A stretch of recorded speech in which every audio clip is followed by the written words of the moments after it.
What's the matter now in France? The crown is Boney abdicated. The Frenchman he has taught to dance, and Louis is again reinstated.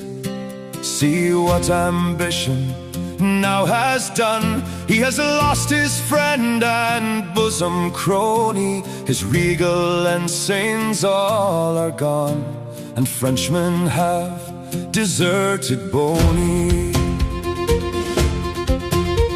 When he, the consul, was of state, his actions were both great and noble.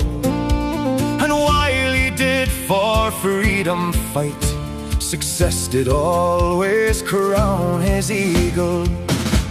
But when the crown he did assume, he lost the love of Teague and Sawney. His glories also lost their bloom. He grew a lawless tyrant, Boney.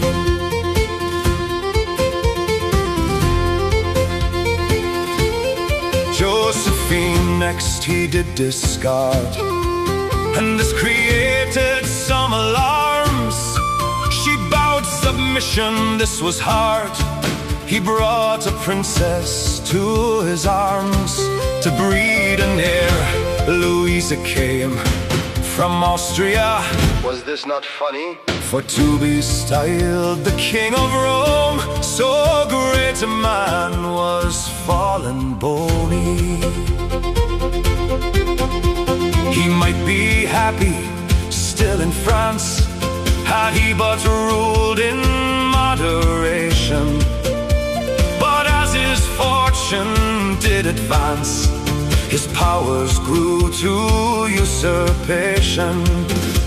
When Europe saw his great design, against him joined the few and many, and unto ruin did consign that warlike chief, the Emperor Boney. But fortune's fickle, so is life. They're here today, away tomorrow, since he has lost both crown and wife. No wonder he does mourn in sorrow. Let kings not with their subjects play, to spill their blood or waste their money, lest they should fall some other day and mourn their fate as well as Boney.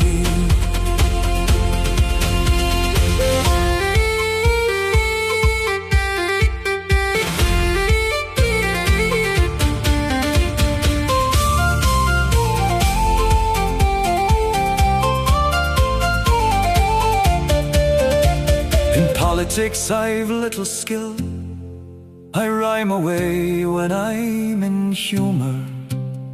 I've worked now plenty for my quill, and will, I think, throughout the summer. About great folks I do little care.